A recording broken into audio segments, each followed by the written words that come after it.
Hi, I'm John Craven with BevNet, and I'm here with Kara Golden of Hint. Thanks for joining me. Thanks for coming by. So we're here at the Fancy Food Show in San Francisco. You're one of the few companies, I think, that has some new product lines here. So can you start by telling us about it? Yeah, absolutely. We launched a few new flavors in the core line of Hint, and apple, blood orange, and we also moved raspberry lime to raspberry. And in the carbonated product, we, in addition to moving to PET plastic, we launched a new flavor, grapefruit. So that's a pretty big change for you, though, to go, that product's been in glass and now it's in a larger plastic size. Where do you think that's going to take that product line? I think it will take it much further, especially on the grocery shelf.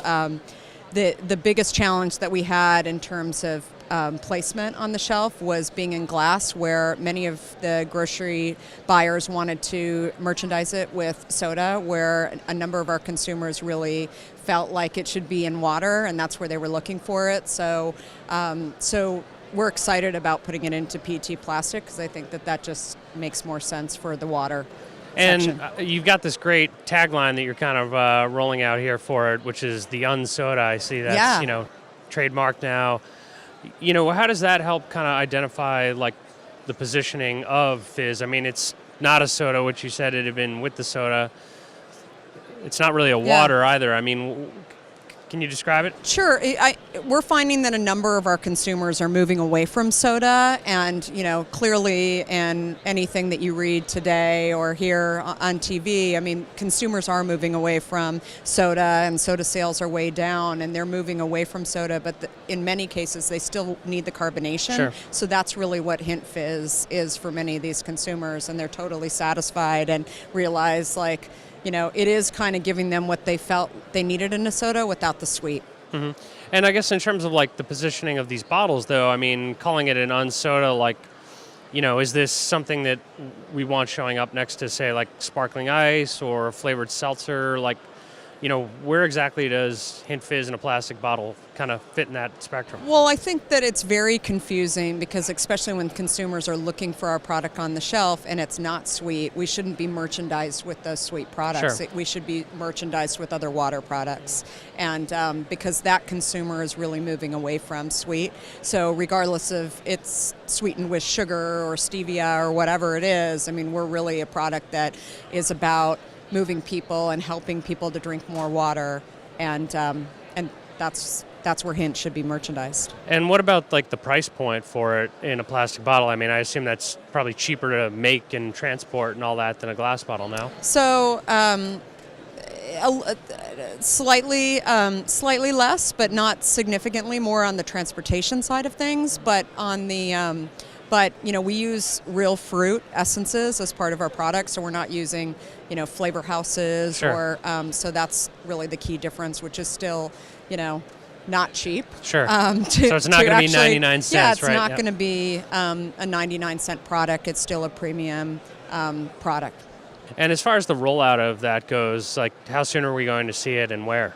So we'll see it on the East Coast, roll into the New York City market first in February, and on the West Coast we'll see it roll into stores probably as early as late February, early March. And as far as kind of just the market goes, though, I mean, it's always, I feel like every year, Hint's a good litmus test at these shows of just where the market's heading. Less and less explanation of unsweet is kind of needed. In the beginning, it seemed like people were almost confused by lack of sweetness. Now it's super timely, right? Yeah, I mean, I think consumers today are looking more and more for a product that they're looking at ingredients, they're reading labels, they're concerned about what they're putting into their bodies, and I think in many ways the consumers have, caught up to what we've been trying to articulate for Sure. the last few years, and so overall, I'm sure that Hint is really the answer for consumers to get them on the bandwagon of drinking more water. They're looking for a product like hint. And it's just, for us, it's really getting it out there and getting more distribution and making sure that consumers have that option wherever they're shopping. Awesome. And I guess as far as like the target market goes, though, I mean, has the demographic changed at all?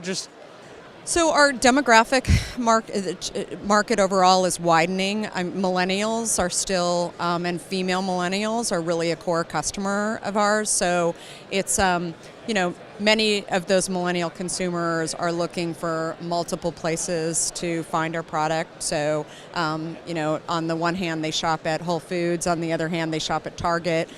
They go online to buy things. So overall, we need to be where this consumer wants us to be. And online's been a key part of that for you guys, right? Yeah, absolutely. And so I think that it's important for us to still be available for consumers to buy in all of these stores. But sometimes this consumer is working long hours and they're not able to shop. They don't have a car to actually help them get it home. So I think it's really important for us to offer availability online as well.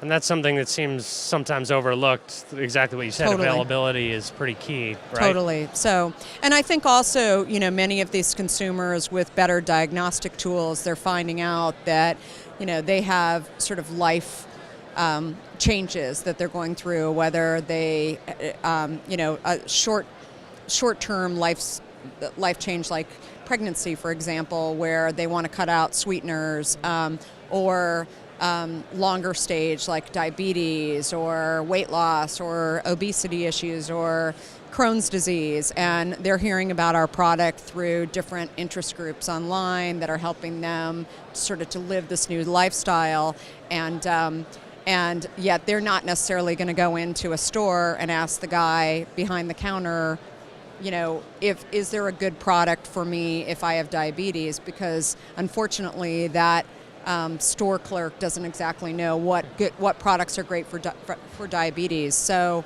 that's why I think online too has been a significant portion of our business for the past year, and I think we'll just continue to grow. Awesome. Well, hey, I mean, it's great as always to hear your perspective on this stuff. Thanks. Looks like you guys have an exciting year ahead of you. So. Yep. Awesome. Well, thanks a lot, Kara. Thanks.